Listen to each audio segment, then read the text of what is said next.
Good morning, I'm Charlie Redner, and welcome to Writers and Readers. This is the show where we talk to authors from Laguna Beach to London and in between. And today we're going to talk to a local who's written a fabulous book. I'm anxious to meet him, I'm anxious to talk about it. Alexanders Lighthouse. Wow. Good morning, Don. Good morning, Charlie. Anyhow, I loved your book. Thank you. I loved your book so much, and the reason I loved it is because I've been fascinated about Alexandria since I was a little boy, and that might be more because of my interest in geography than knowing ancient history. What made you decide to write a book about Alexandria at about the turn of the century, right, the first century? I had already written Nero's Concert, which is a book about ancient Rome and the burning of Rome and ancient Christianity tied in with Nero and the Roman culture. And so in process of researching that book, I learned so much about that time and place that I wanted to use that research on another book, and that became Alexander's Lighthouse. So I did some research into Alexandria, Egypt, and found a book that I know you've read too, that was the only book in the bookstore about Alexandria, Egypt, even though there were a whole bunch of Roman books. Yes. So it was something that's been mostly forgotten about, except for the library. And the more I read about Alexandria, the more interested I got in it, just as you have been. Yes. Because there was such a clash of cultures amongst the Jews, the Egyptians, the Romans, the Greeks. All four of those major cultures were blending together in the third century BC and onward until the 6th century AD at least. Yeah, exactly. So. Well, go back a second. You know, there's National Geographic, I think it was only like 3 years ago, did a whole interesting piece about Nero, and maybe he wasn't as bad as we thought, and maybe he didn't personally burn down Rome as we don't think Mark Antony or any of the Romans burnt down a good portion of the library at Alexandria. But maybe he wasn't as bad as we all think he was. He wasn't. In my library at home, I've got 5 books solely dedicated to Nero. Oh, okay. And most of them that are written recently have said, no, he wasn't as bad. He started out as a really good emperor. Yeah. He was only 19 years old, but he was guided by Seneca, a famous philosopher in Rome. And anyway, he was a good emperor. He was not warlike. No. And not crazy, but over the 10-year period from then until my book takes place in 64 AD, he went mad. And the consensus of most of those people that I've read about Nero were that he wasn't all bad, but he went kind of nuts toward the end. And that's why that reputation lived on more than anything else he did was when the fire took place in Rome. Yeah. Yeah. I'm going to go back to the lighthouse again, and I'd like you to read a little section of it at the beginning. Sure. That gives us a flavor for how you write, and we'll come back to talking about it again. Well, good, yeah.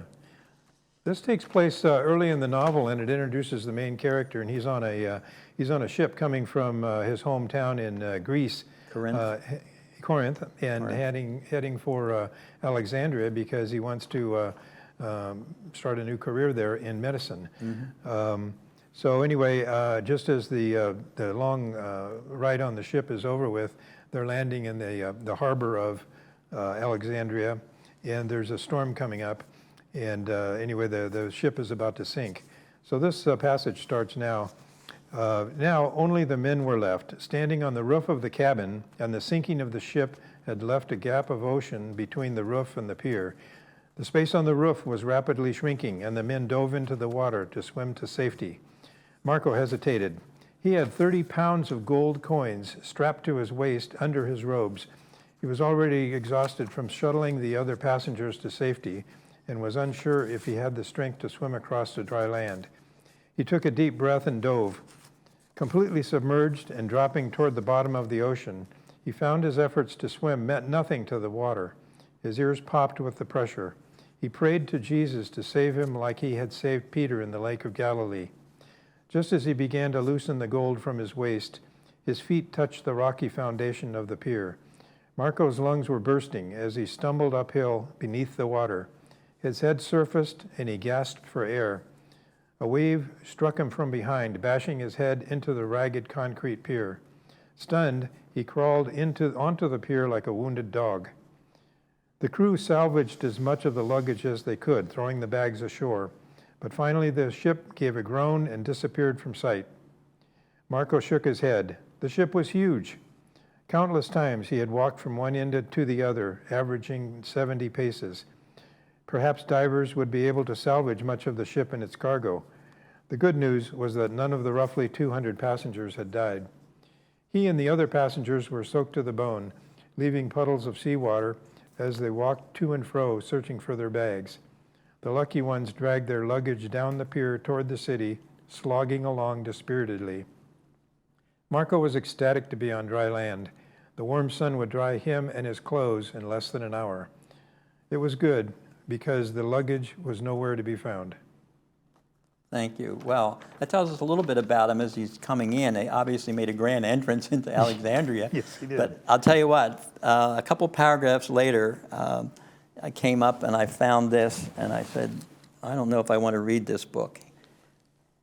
His parchment maps were dissolving somewhere in the depths of the Grand Harbor, but Marco had memorized the general geography of Alexandria. Well, I was just disappointed that anything in paper or papyrus at that time had been lost, and here he is at the footsteps of the great library, and he loses what I thought was, and I'm not that invested in Marco yet, but those maps really interested me. So. It was probably the most important thing he had with him aside from the gold. Right. Well, the gold, 30 pounds of it, whatever, and he dove in and he needed that gold. You also told us in that paragraph that he was a Christian. So yes. He was a Roman, but he was raised Christian in Greece, and now he's on his way to Alexandria in Egypt, right? Yeah, this is a little bit of a sequel from Nero's concert. The hero of that book, Nero, the hero of the book was an ex-gladiator, but anyway, he married a Roman Christian. He himself was not, and it was very dangerous for him to be going out with this woman who was Christian, secretly, of course. So anyway, that led to the end. Through the book, there was that conflict going on, and then finally they escaped from Rome and went to Corinth. So the guy became a Christian too, like his wife, and so when they had children, such as Marco, they baptized him as well. Yeah. So the book you referred to is the Alexandria, the birthplace. That used to say the modern mind, and then they changed the subtitle to the modern man. I like the beginning of it. That book was fascinating. There was so much going on at the same time. I guess if you go from basically 300 BC to 300 AD, there were so many discoveries and things going on there that it's amazing. And most of it was lost to, I guess, the rest of humanity for until when? I don't know when. 1,500 years. It was through the Dark Ages. Yeah. They were still trying to discover stuff in Europe that Alexandria had known about 2 centuries earlier. Well, go for the big one, the steam engine. I mean, they were one step away from putting wheels, on a chariot and having a steam-powered chariot. That's right. Amazing. Hero or Heron? He's known by both names, Heron and Hero. He was one of the best inventors ever, and he invented. He had like 97 different chapters of devices that he invented. Yeah, the clock. A water tower, a water clock. There was some of these were other people, and Hero would build on things like Euclid had built, and some other famous people. But they had a lot of things that, like I say, they just disappeared. Well, they were interested in everything, and as a matter of fact, one of the laws there was that if you came into port with a book, you had to turn it over to the library. They claimed that they were going to give it back to you, but usually they gave the copies back, then they kept the original. Yep. But you mentioned Euclid was there, Archimedes was there, Galen in medicine was there. Telemachus, who did the geometry stuff, geography, a lot of that. Well, didn't they figure out the circumference of the Earth within 50 miles? And here's poor Columbus in 1492. He was off by about 20,000 miles. Yeah. They figured that out. It was amazing. Yeah. Astronomy, medicine, literature, geography. There was a famous geographer, Sabo. All I can think of is Callimachus, and that may not be right. There's just, it's hard to remember names like Yeah. that. But anyway, I think Well, Sabo was, I thought, he was a geographer, and then there was Claudius Ptolemy, not related to the families, who was known for the geographic, I guess that was. Yeah. So they had figured out maps of the world, and they knew the stars, and they were just so advanced. It was almost like a lot of these science fiction movies where, well, someone came down and provided all that information to them. Yeah, some people came from outer space and taught the humans how to do stuff. And The old pyramids to start with, right? Yeah, right. I mean, they still marvel at that, and they figured out how in the world did they build those things. One of the biggest challenges to writing this book was the fact that those writing about those particular things that we're just now talking about all the inventions and all of that, writing about those were so fascinating that I didn't want to bog down the story itself, because it's really kind of a thriller book. Yes. And you want, there's people chasing each other and killing each other and stuff, and you don't want to destroy the plot by segueing too far off into some scientific thing. But on the other hand, I wanted to throw some of it in, in a short chapter. Well, you did a good job of that. There are some things, I understand what you're talking about. There are some authors that do an information dump. Yeah. Everything they've learned about that subject, they're going to put it into that book and weave it around a plot. But no, you did a marvelous job of making sure you talked about the important things, some of the inventions that actually, I don't know if you want to give away, we didn't give away the end, but at least talk about, they were more interested in information gathering and writing than when Rome got involved about the time period you write about. They were interested in conquering and warfare. So that's where you end up, your story merges with the story of Rome. Yeah, that's true. The thing is that the people that we're talking about that were so intelligent and so organized in the first three, from 300 BC up to probably 100 or 200 AD. Right. They had invented a lot of stuff that would have saved a lot of work. They could have had an industrial revolution. But I think what I read is that one reason they didn't is because of the fact that the Romans had so many slaves doing work that they didn't need anybody to change a job from being a human to a machine. Mechanical machine, yeah. So we talk about the steam engines and that sort of thing. And I don't think there was a lot of emphasis by the Romans on that because they were interested in conquering and had plenty of slaves to do whatever needed to be done. And then the areas of medicine, you explain in the book too, Galen, that they were allowed to dissect bodies over there in Egypt where you couldn't do it in the Christian world. And I guess, I don't know about the other part of the world at that time, but you were able to actually look at the circular system, and look at the lungs and the liver and all those body parts that the Egyptians were pulling out of their mummies before they mummified the people. That's right, yeah.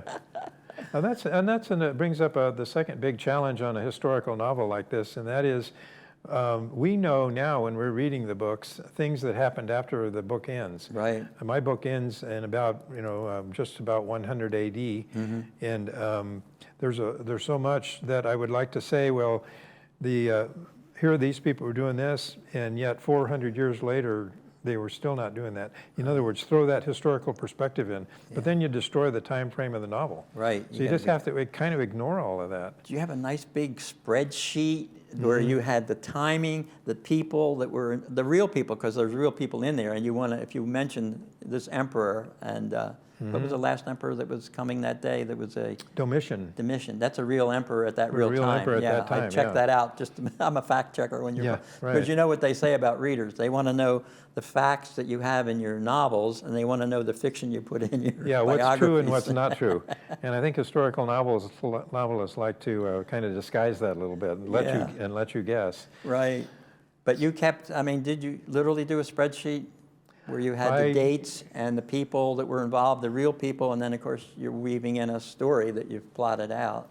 Yeah, I'm real big on charting and trying to, because you got to keep everything organized. Right. And so I have for each of my books, I've got timelines, lists of characters.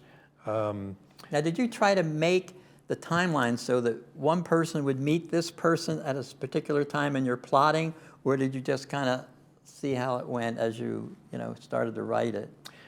I like to make the book as exciting as possible, and so sometimes I will bend things a little bit. I don't know, like this timetable doesn't quite work with actual history. It might be 3 or 4 years off. And I don't think. Yeah, 3 or 4 years when we're talking Not gonna matter. centuries, it's not going to Yeah.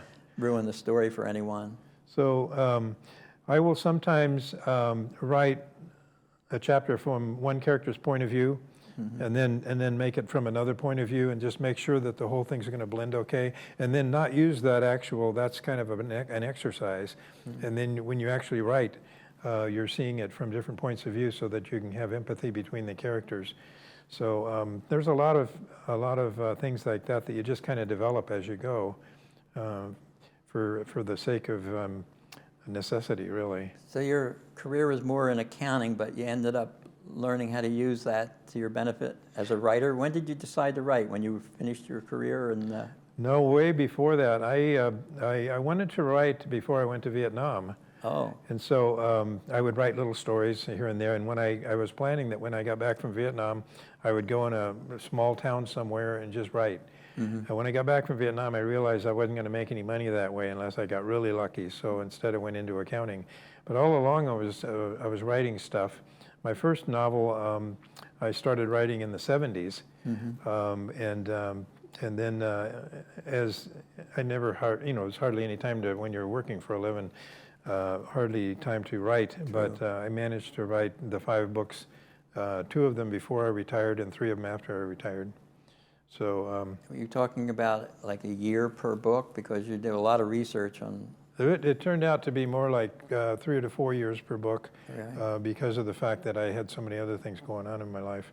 Don't we always? Yeah. I mean, it's amazing you've accomplished as much as you have in the short period of time you've been writing. And what about the publishing side? Do you self-publish everything? Did you look for an agent? Did you go through that process where you? Oh, it was a horrible process. Letters? It was absolutely a nightmare. I love the writing part and the research part, but the next thing you got to do is to do the marketing part. And I started off with my first novel trying to get an agent, and this was before the internet, so you didn't have the ability to mail. Just download snail stuff. Mail. You had to go to the public library and make a list of agents and try to find one that might be suitable for you, and then write off 50 letters. Have them all come back rejected or not come back at all. Right. I finally got an agent, and the agent put me with a, for my first book, Whiplash Hypothesis, I got an agent finally after 3 years. And then the agent got me, after another year, got me a publisher. And the publisher published the book after taking yet another year. So we're almost into 10 years after I started writing the book. And that sounds about right. So I did a bunch of bookstore openings, and did some advertising to get people to come, sign books and all that. And it was all great. And then the publisher went bankrupt. The FBI got involved, and they said that the owner of the place had absconded with $10 million, and they were looking for him. So that ended that. I mean, you had no marketing support. I mean, the Nothing. whole thing fell apart. It just all fell apart.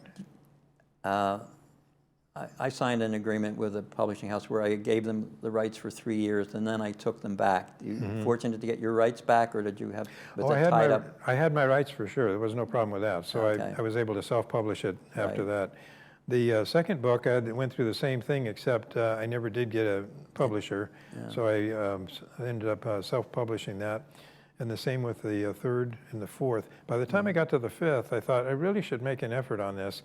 But after I finished it, I was so excited about this book, Missing Star. Yes. And everybody that read it on a pre-production thing said, this is just as great. This is going to be a bestseller for sure. And I felt like I really had my act together now after 4 other books. And anyway, but I couldn't wait to get it out. I wanted to get it going out there in the world. Yes. And made the mistake of getting it into one of these publishing, publish yourself kind of thing, but with some guidance, some help. They'll do the book design for you. They promise all kinds of marketing and public relations support. So I paid for some of that. I'm familiar with them. Yeah. We even teach a class here. We have a publishing club, and we teach a class on how to work with those people if you decide that's what you want to do. A lot of Yeah. people have been taken for a lot of money on some of those deals. So. Yeah. Well, let's talk about your other books for a minute so we don't run out of time. We Yeah. can come back to it. Let's take them in order that you wrote them and just give us the movie pitch, if you will. Yeah. The whiplash hypothesis takes place about it starts in the 1960s, and then it goes through about 1985. And the culmination of the book is that that there's this guy who hates the United States. He's from China. He believes the United States is responsible for his family getting killed in China. So he's going to try to destroy the United States by manipulating the price of oil. How appropriate is that for Yeah, a topic, huh? it's pretty timely right now. In the 1980s, the price of a barrel of oil, which now is over $100, it was about $2 a barrel for a while, and then it went up to $20 and $30. $30, It dropped like a rock.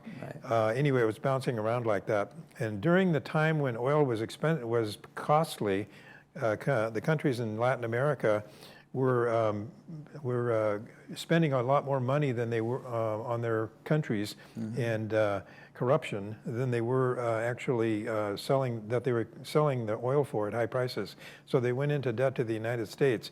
And a lot of these different countries like Mexico and Venezuela owed a ton of money to the United States. And this Chinese guy's thing was he was going to manipulate the price of oil so that the oil would drop and cause this bankruptcy by banks in the United States that were loaning money. That Chinese guy had a daughter who married an American guy, and the two of them found out about this and tried to expose it before it damaged the United States economy. I hope they succeeded. What's the second book? Second book is What If Vietnam Became Capitalist? Wow. And it sounds like a far-fetched idea. And I speculated that with $500 million, you could, if you could find a high-level Vietnamese minister in the communist government that believed in capitalism, you could use this $500 million and roll it through the economy secretly so that it's expanding, because there's a money multiplier theory that says the more you spend, it can circulate a lot more than that. And that might be enough money to turn the country capitalist.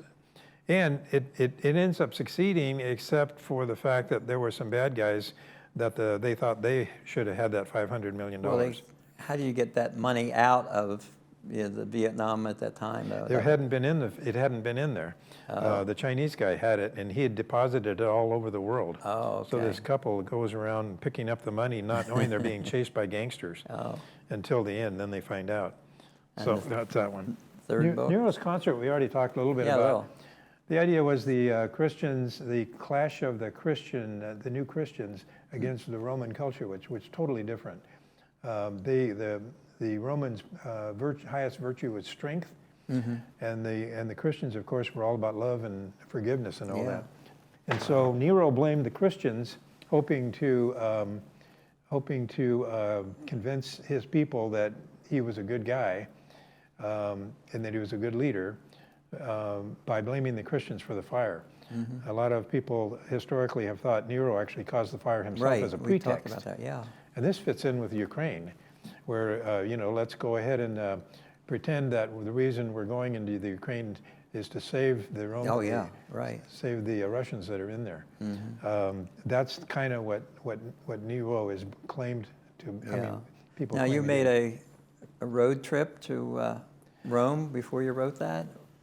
After I wrote it. After you wrote it. Well, no, before. I went there twice. Well, I've been there many times with my wife, but we went there to discover Pompeii in the early 2000s, and then we went back again in 2008 to make sure that I'd gotten the geography and the topography and everything about Rome with the 7 hills. Yep.